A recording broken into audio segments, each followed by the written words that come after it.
G welcome to ناسک موڈ. میں ہوں موئز جعفری. میں نے سوچا کہ ایک ایپیسوڈ اس بات پہ ریکارڈ کر لوں کہ یہ پروسیجر اور پروسیس، کیونکہ عدم اعتماد کی تحریک کے حوالے سے بہت چرچا ہے اور بہت تجزیے بھی ہو رہے ہیں کہ اس کے اندر کیا سچویشن سامنے آ رہی ہے، کیا ہو سکتا ہے، کس طرح تھوٹ کی جا سکتی ہے.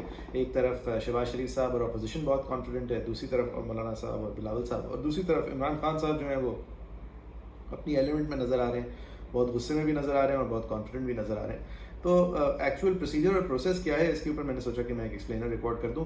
آرٹیکل 63A کانسٹیٹیوشن کا جو ہے وہ پلے میں آتا ہے. Article 95 of the constitution no confidence in the prime minister کے حوالے سے پلے میں آتا ہے، جس کا آرٹیکل 95 کا پہلی شق جو ہے وہ پوری کر دی گئی ہے کہ 20% کل membership of the national assembly کی چاہیے ہوتی ہے آپ کو کم از کم ایک نو کانفیڈنس کی ریزولوشن کو موو کرنے کے لیے. وہ ریزولوشن موو ہو چکا ہے. اب اس کے بعد اس کے اوپر ووٹنگ جو ہے وہ نیشنل اسمبلی کا سیشن جب کال ان ہو تو اس کے 3 دن کے اندر، 3 دن سے پہلے نہیں اور 7 دن کے بعد نہیں، یعنی کہ جب بھی نیشنل اسمبلی کا سیشن کال ہوگا، جس کی اپنی کالنگ ونڈو ایک ود ان 2 ویکس ہے، اس کے بعد یہ آرڈر یہ ووٹڈ اپان ایشو سر فہرست ہوگا. اس کو ایک طرف نہیں کیا جا سکتا. اسد قیصر صاحب کی بائسنس اور ان کا کسی نہ کسی طرف ٹلٹ دکھانا کے اوپر بہت تجزیہ ہو رہا ہے. انہوں نے ایک تصویر بھی لگائی ہے، حالانکہ وہ کسٹوڈین ہیں نیشنل اسمبلی کے اور ان کا کام ہے کم از کم نیوٹرلٹی پروجیکٹ کرنا، اگر دل میں نیوٹرل نہ بھی ہوں. لیکن انہوں نے اپنی عمران خان صاحب کے ساتھ چلتے ہوئے تصویر لگائی ہے اور I stand with Imran Khan انہوں نے پوسٹ کیا ہے. انتہائی امپراپر ہے. اسپیکر کا کردار کس طرح ہونا چاہیے، وہ رولز کے اندر، رولز جس طرح بنے ہیں نیشنل اسمبلی کے اور جس طرح کے قوانین ہیں، وہ یہ اسیوم کرتے ہیں کہ ایک اسپیکر گڈ فیتھ میں ایکٹ کرے گا. قوانین جو ہیں وہ بیڈ فیتھ ایکٹرز کی کو ذہن میں رکھتے ہوئے نہیں بنائے جاتے.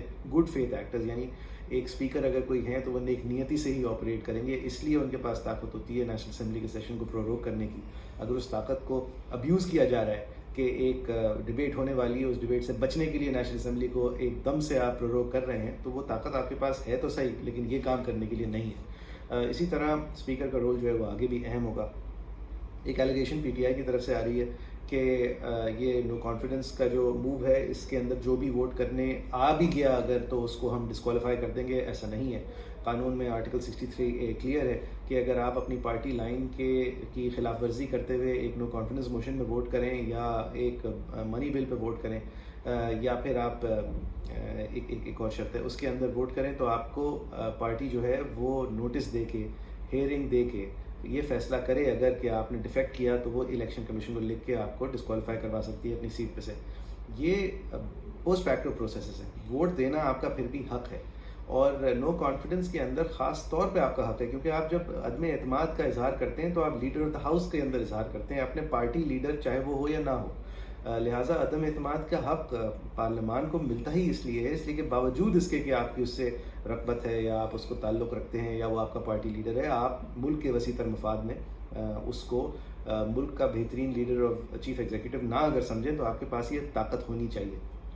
اب یہ ہماری پارٹیز کا المیہ ہے کہ وہ ایک ڈیناسٹک پالیٹکس ہیں، ان کے اندر ڈیموکریسی ہوتی نہیں ہے. لہٰذا جب 18ویں ترمیم کو نیگوشیٹ کرنے کا وقت آیا تھا تو آرٹیکل 62 اور 63 جن کی تلواریں پھر انہی پارٹی لیڈران کے سروں پہ چلی، ان کو تو ہٹانے کے لیے کنسنسس نہیں پیدا کیا گیا، کیونکہ نواز شریف صاحب سوچ رہے تھے یہ زرداری کے خلاف کام آئے گا، زرداری سوچ رہے تھے کہ یہ فضل الرحمان صاحب کو پسند ہے، اس کو ڈلا رہنے دیں، صداقت اور امانت کے جو آرٹیکلز ہیں.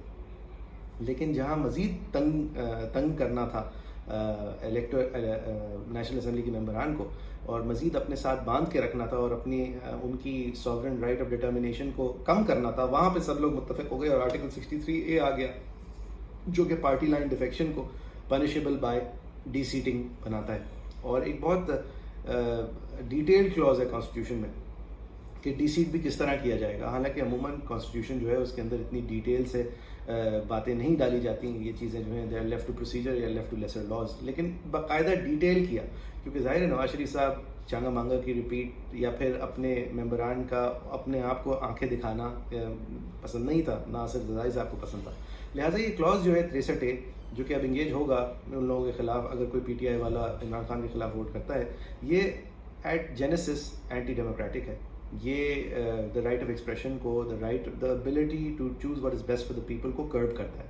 اب اس کی ضرورت بھی ہے پاکستان میں، کیونکہ وہ choose what is best for the people جو ہے وہ لوگ پیسے لے کے کر رہے ہوتے ہیں، یا پھر اپنی پارٹی لوائلٹی تبدیل کر کے پھر اپنی پارٹی کو کی پیٹھ پہ چھڑا گھونپ رہے ہوتے ہیں.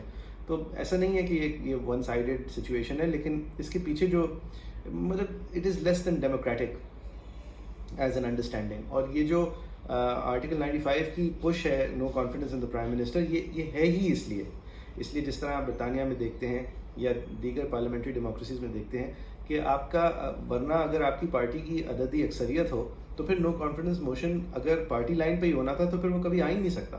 اور یہ نیت ہو ہی نہیں سکتی آئین کی کہ صرف وہ پارٹی جو کہ عددی اکثریت میں نہ ہو اس کے لیڈر کے اندر شاید کانفیڈنس ہو یا نہ ہو کا فیصلہ کیا جائے. آئین کے اندر یہ بالکل کلیئر ہے کہ وہ کسی بھی پرائم منسٹر کے خلاف نو کانفیڈنس موشن آ سکتا ہے اگر نمبرز پورے ہوں، اور وہ نمبرز پورے کرنے کے لیے پارٹی لائن کی ممانعت نہیں ہونی چاہیے. اور اسپرٹ ہی سارا یہ ہے کہ آپ اپنی پارٹی کے لیڈر کو اگر سمجھیں کہ وہ ایک ٹریک سے ہٹ گئے ہیں تو آپ ان کے خلاف ووٹ کر پائیں. اب پاکستان کے اندر یہ بھی مد نظر رکھنا ہوتا ہے کہ اس طرح جب لوگ سمجھتے ہیں تو کسی کی ایما پہ ہی سمجھتے ہیں یا کسی کے کہنے پہ ہی سمجھتے ہیں یا ایون لیس ڈیموکریٹک کریڈینشلز کی وجہ سے سمجھتے ہیں. تو that is all part of the debate. اچھا، یہ نو کانفیڈنس موشن اگر فیل ہوا تو کیا ہوگا؟ عمران خان صاحب تو بہت دھمکیاں دیتے ہیں میں یہ کر دوں گا وہ کر دوں گا، لیکن ایک جو اہم چیز ہے وہ یہ ہے کہ رول 166 ہے نیشنل اسمبلی کے رولز آف پروسیجر کا جو کہتا ہے کہ ایک ریزولوشن سے سملر یا آئیڈینٹیکل ریزولوشن آپ پھر سے ٹیبل نہیں کر سکتے 6 مہینے کے دورانیے میں. یعنی کہ اگر عمران خان صاحب اس کو سروائیو کر جاتے ہیں تو 6 مہینے کے لیے وہ ووٹ آف نو کانفیڈنس سے امیون ہو جاتے ہیں. لہٰذا یہ چیپٹر آف پالیٹکس پھر آگے بڑھے گا اور پھر ہم آبویسلی الیکشن ایئر میں آ جائیں گے. نیشنل اسمبلی کی مدت 5 سال کی پوری بھی ہونے والی اس سال میں ہوگی اگر یہ بات 6 مہینے آگے چلی جاتی ہے، تو we'll be in the last 13-14 months. تو ایک بہت یہ اہم چیز ہے. اچھا، دوسری اہمیت کی حامل بات یہ ووٹنگ نمبرز کے حوالے سے کہ اسد قیصر صاحب جو ہیں وہ کسی کو شکل دیکھتے ہی ڈسکوالیفائی کر دیں گے یا کسی کو کہیں آنے پر ہی یہ فیصلہ کر دیں گے کہ میں آپ کا ووٹ ریکارڈ نہیں کر سکتا. یہ کرنے کو تو کوشش تو کوئی کسی بھی چیز کی کر سکتا ہے، اور اگر آپ لاقانونیت پہ اترے ہوئے ہیں تو آپ سے کوئی بھی بعید نہیں، لیکن قانون کے اندر یہ گنجائش اور اجازت نہیں ہے کہ اسپیکر جو ہے وہ فیصلہ کرے. 2nd schedule of the national assembly rules of procedure کے تحت ووٹ ہونا ہے، جس کا مطلب ہے کہ 5 منٹ تک گھنٹیاں بجائی جائیں گی، آئلز کلیئر کیے جائیں گے، لابیز کلیئر کی جائیں گی، جس کے بعد ایک قطار بنا کر آپ یس یا نو کی لائن میں لگ کر اپنا ووٹ کے لیے آپ چیمبر کو چھوڑ کے جائیں گے. جیسے ہی آپ چیمبر کو چھوڑیں گے آپ کا ووٹ گن لیا جائے گا، اور اسپیکر کا کام صرف عددی جو رائے شماری ہوئی ہے اس کی جو ٹیلی ہے اس ٹیلی کو کر کے لوگوں کے سامنے رکھنا ہے. اسپیکر کے پاس کوئی سپر پاور نہیں ہے اس سب کچھ کو روکنے کے لیے یا اس کو آگے بڑھانے کے لیے یا کم کرنے کے لیے. I hope this helps every one. اگر اس کے حوالے سے کوئی اور سوالات ہو تو کامنٹ سیکشن میں پلیز لکھیے گا. میں چاہوں گا کہ اس کی کانورزیشن جو ہے اس کے اندر کم از کم ڈس انفارمیشن نہ ہو، کہ یہ جو ہمارے برائٹ لیگل مائنڈز ہیں جو کہ ایک ویسٹڈ نیت رکھتے ہیں ایک طرح کی انٹرپریٹیشن کی، وہ بہت کیجولی جس طرح فواد چودھری صاحب نے اسد قیصر صاحب کی پاورز کے حوالے سے کر دیا، اب یہ دس از ڈس انفارمیشن اور اس کو کاؤنٹر ہونا چاہیے. تو اگر کوئی سوالات ہیں تو پلیز شیئر کیجیے گا. اگر آپ کو یہ ویڈیو پسند آئے تو اس کو شیئر کیجیے گا. لائک اور سبسکرائب کریں ہمارے چینل کو پلیز، تاکہ ہم اپنے کام کو مزید آگے کر سکیں، مزید بہتر کر سکیں. Thank you very much.